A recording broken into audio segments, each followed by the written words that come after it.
Hoy en Diálogos desde la Frontera vamos a platicar con dos especialistas en temas de turismo que acaban de publicar un libro al respecto de este tema. Acompáñenme.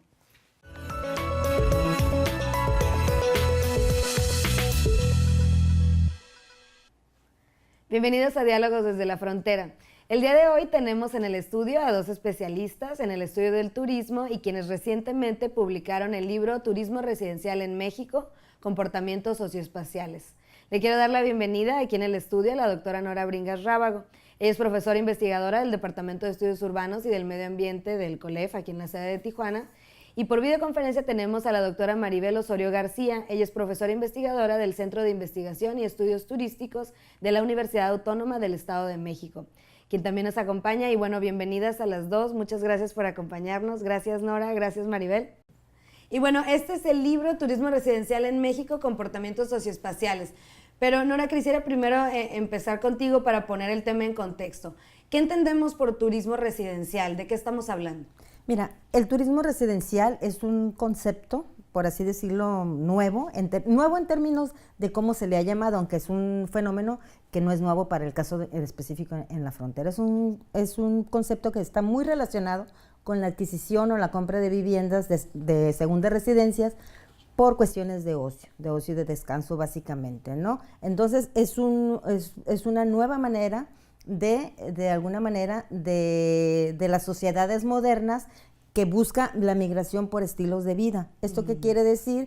Que las personas se están desplazando hacia otros lugares buscando más calidad de vida en el entorno, en términos sociales, en términos sobre todo también asociado con cuestiones de salud, pero sobre todo en términos de calidad de vida, ¿no? Entonces, si te fijas, el término de turismo residencial es un término ha sido muy controversial porque viene a trastocar todo lo que se concibe originalmente como turismo, porque para el turismo no implica una residencia en el lugar, sino implica un viaje de ida y vuelta. En este caso, cuando hablamos de turismo residencial, lo podemos analizar desde dos perspectivas. Por el lado de la oferta, que en este caso el turismo está muy asociado con la adquisición o la compra de bienes raíces, pero más que nada por el consumo de suelo urbano, y este fenómeno está muy asociado con cuestiones de urbanización y generación de especulación, sobre todo por los grandes desarrolladores inmobiliarios, que lo que les importa más que nada es la construcción de vivienda. Por el lado de la demanda, al turista lo que realmente le importa cuando viaja es el uso que se le da a la vivienda para fines de ocio y recreación. Es más, está más relacionado con cuestiones que tienen que ver con las actividades meramente turísticas, ¿no? De descanso, recreación y un disfrute de su tiempo libre de manera creativa. Entonces, claro, básicamente eso serían como el concepto y un poco para entenderlo, porque sí ha sido complicado. No, claro, se le ha llamado de muchas maneras, se le llama migración por amenidad, migración por estilos de vida, turismo residencial o turismo de segundas residencias. Entonces, ha sido tan complicado poderlo definir de una manera que es muy difícil establecer cuáles son los límites, son muy difusos entre la migración y el turismo. Entonces, por eso es importante analizarlo. Claro, porque además digo, para los que no viven en la frontera, bueno, es diferente porque nosotros pues sí lo entendemos más en este contexto de los que estamos aquí, sobre todo en el área de Tijuana, que hay mucho pues tránsito de personas. Pero Maribel, quisiera saber en términos de cómo se ha manifestado en México, ¿cuáles son los principales destinos para el turismo residencial? Bueno, en México el turismo residencial es un objeto de estudio que empieza casi que en la década de los 80. Hay un estudio muy emblemático sobre la laguna sobre un núcleo de turismo residencial extranjero en Chapala, y que es uno de los estudios de referencia a nivel inclusive internacional. Pero tenemos ya como un mejor panorama a partir del 2004, cuando el doctor Daniel Yernó realiza una investigación a petición de la Secretaría de Turismo, del CESTUR en aquel momento, y se hace un estudio, justamente lo que decía la doctora Nora, de la parte de la oferta y la demanda turística de 15 destinos turísticos en México. Entonces ahí podemos empezar a tener ya cierta referencia de cómo está constituido, cómo está estructurado el turismo residencial en México. Lo que él identifica es que básicamente encontramos núcleos de turismo residencial o destinos de turismo residencial alrededor de las zonas metropolitanas y en las zonas costeras del país, ¿no? También hay destinos turísticos que son muy definidos para el turismo internacional, para el turismo extranjero, como es el caso, por ejemplo, del corredor que ha estudiado mucho la doctora Nora de Tijuana, Rosarito, Ensenada, que están como mucho más focalizados a turismo internacional, turismo extranjero, norteamericano básicamente, y otros destinos que son netamente nacionales, por ejemplo, en donde tenemos el mayor volumen de casas de turismo residencial, según este estudio realizado por el doctor, coordinado por el doctor Viernot, es en el estado de Morelos, en general, en distintas poblaciones, pero ahí está la mayor cantidad de las casas de segundas residencias. El otro destino es Acapulco, y el otro destino es Puerto Vallarta. Entonces, sí tenemos este turismo residencial como masificado, dijéramos. Pero tenemos manifestaciones de turismo residencial en pequeñas comunidades rurales y costeras. El caso, por ejemplo, de Puerto Morelos, que es uno de los casos que se trabajan en el libro que se mencionó al inicio, es una pequeña población, pero que está dentro de todo el corredor de Riviera Maya y está asociado a toda la dinámica turística de Cancún. Y el otro caso, que es el caso en el que yo me especialicé, que he investigado más, es el caso de Malinalco, pero también está el caso de Valle de Bravo, aquí en el Estado de México, y en Iztapan de la Sal, por ejemplo, ¿no? Que son destinos rurales que que obedecen a la sinergia de las zonas metropolitanas de la Ciudad de México y de la ciudad de Toluca. Pues sí, definitivamente creo que hay mucho más que hablar de este tema. Tenemos que hacer una pequeña pausa, pero cuando regresemos quisiera que me hablaran un poco sobre las diferencias que hay entre el turismo residencial extranjero y el nacional. Entonces, vamos a hacer una pequeña pausa, no se vayan, estamos en Diálogos desde la Frontera.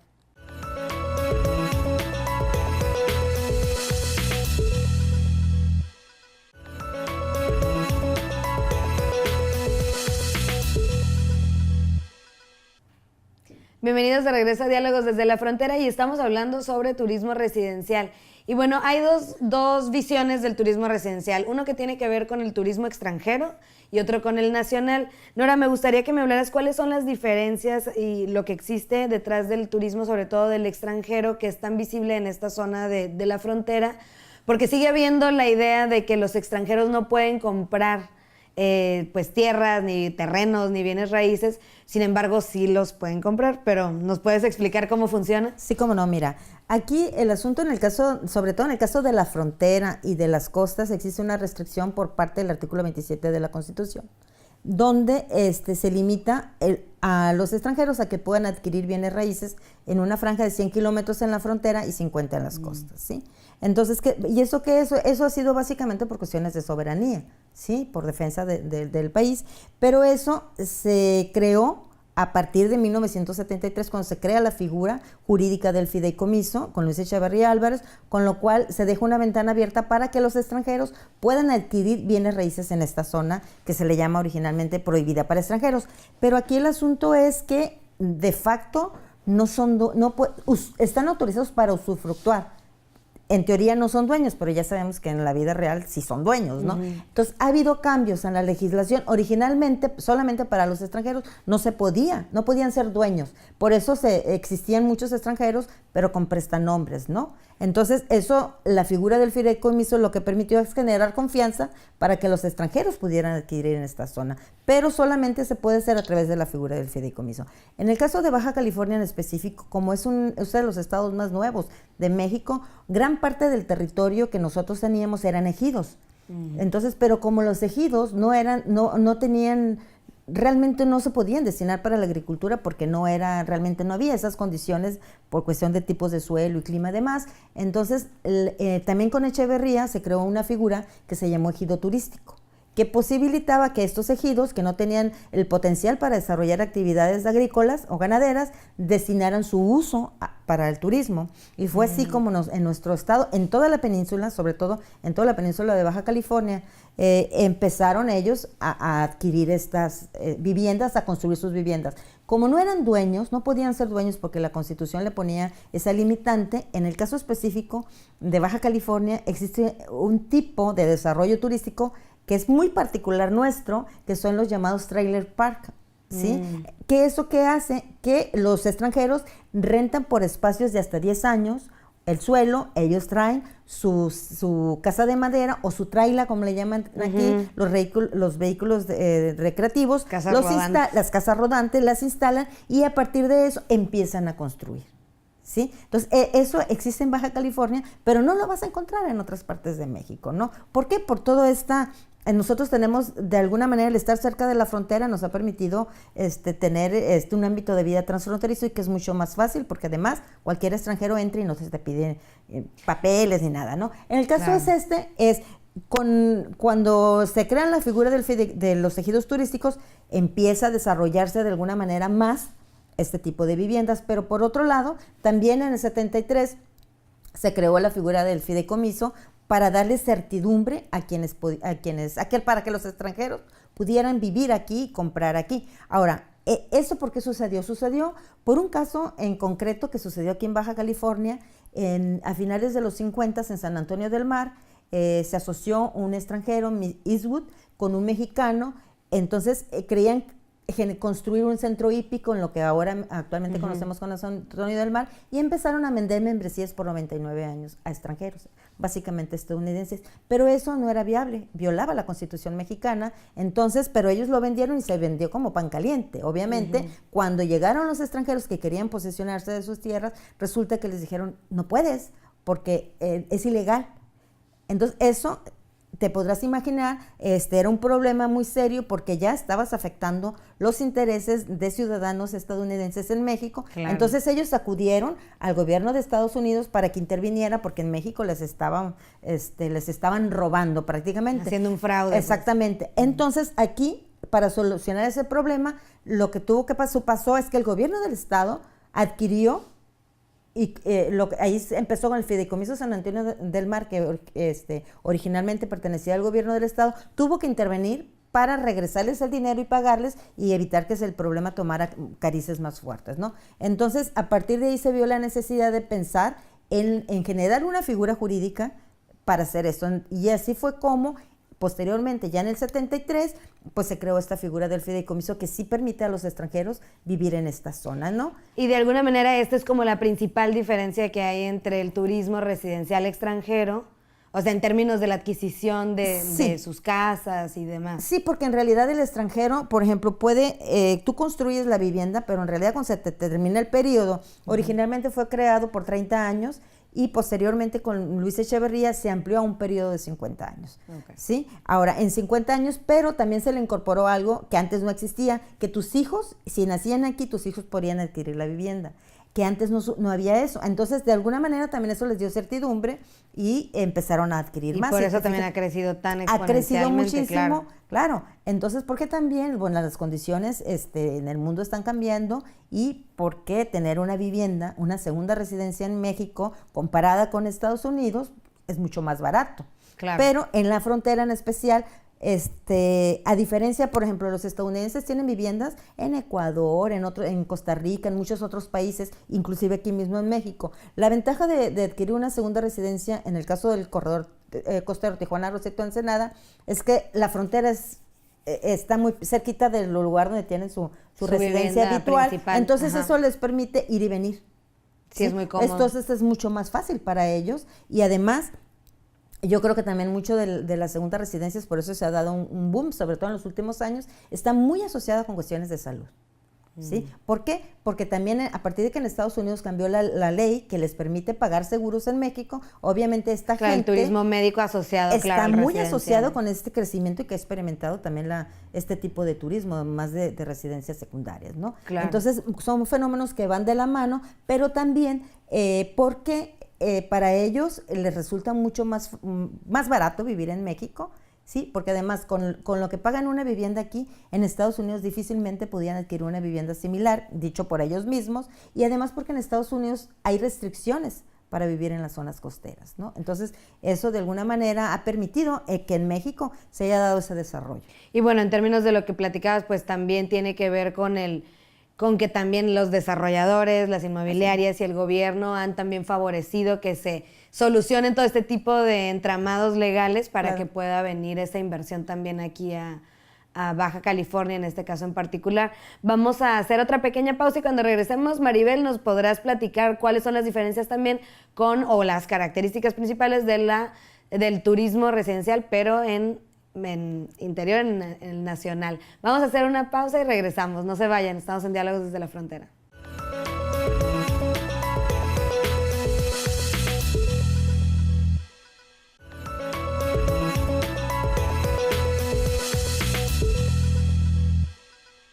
Bienvenidos de regreso a Diálogos. Y bueno, Maribel, quisiera saber cuáles son algunas de las características que nos puedes compartir sobre el turismo residencial nacional. Ya nos dijo Nora un poco del extranjero y sobre todo de las cuestiones de la tierra y adquisición de los bienes, que creo que es algo que no encuentran los nacionales.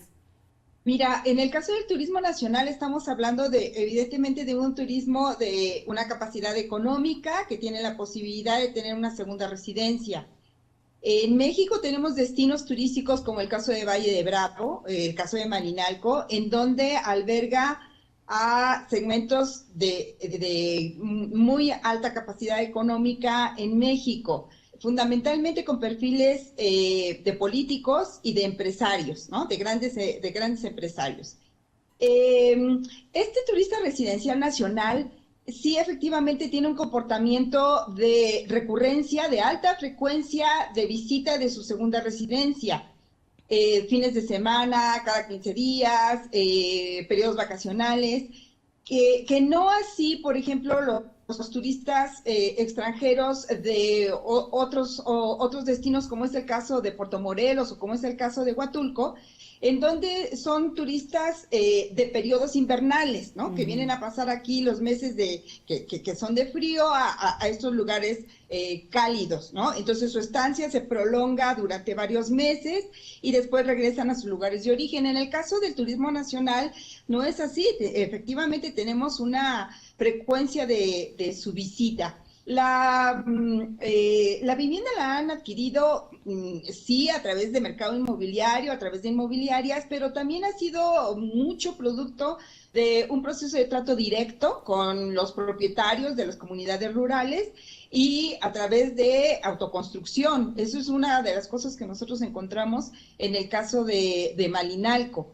Y también es gente que está todavía en una dinámica productiva, que no es el caso de estos turistas extranjeros que llegan a estos lugares que te comentaba de costa, que ya son jubilados y que es mucho el comportamiento que se da, por ejemplo, en España, ¿no?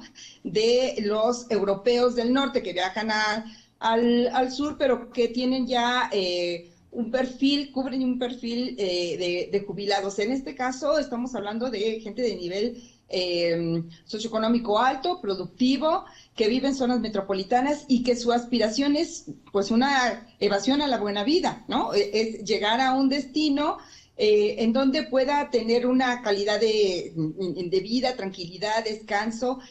Una cosa que nosotros hemos identificado en Malinalco es que hay un deseo de exclusión, por ejemplo, ¿no? De tener un espacio privado y aislado, inclusive de la comunidad.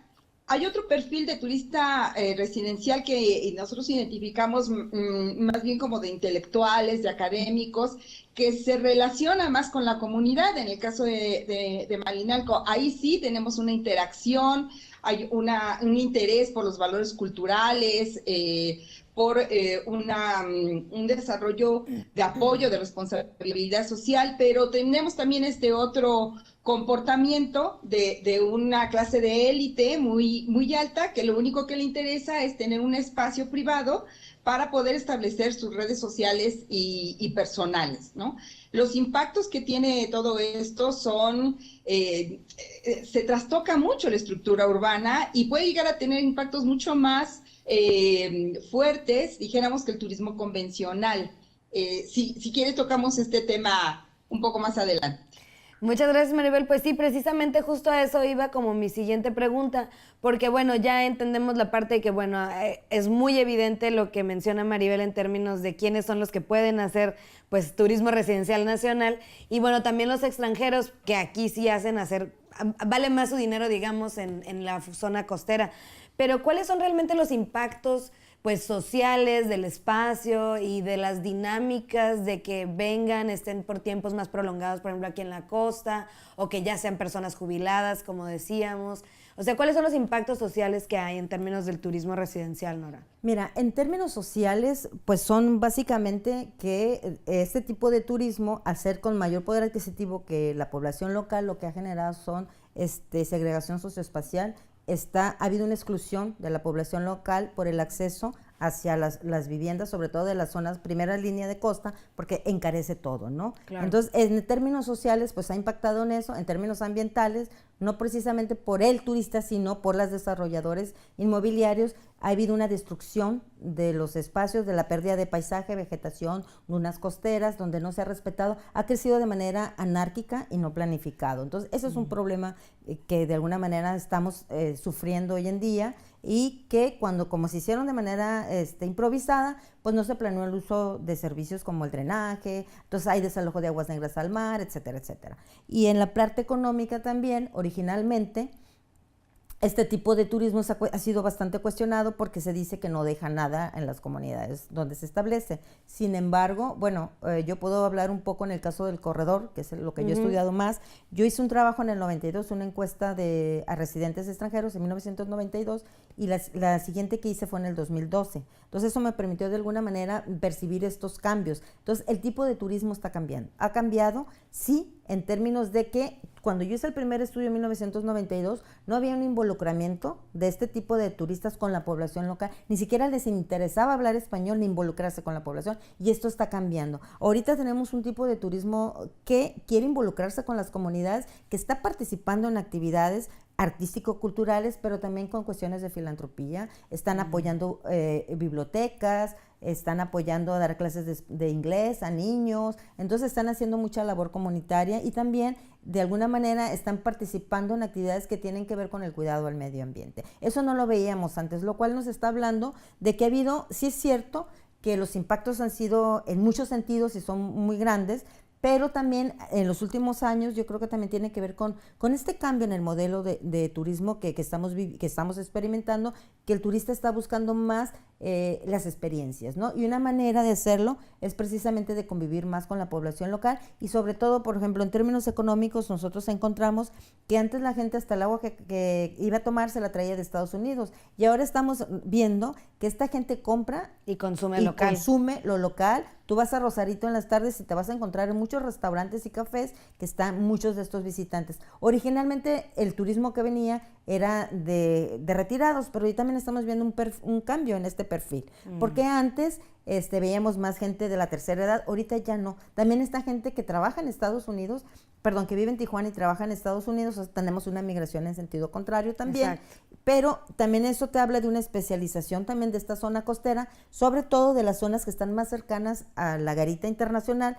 ¿Por qué? Porque aquí, en el caso de Rosarito, por ejemplo, es donde se concentra las 2/3 partes de los residentes extranjeros que viven en el corredor, viven en esta zona de Rosarito porque está más cercana a Estados Unidos, ¿no? Exacto. Pues es súper interesante, y yo creo que hay muchísimas cosas que se pueden agregar, porque podríamos hablar en términos de gobierno, seguridad, las estrategias que se hacen también para atraer al turismo.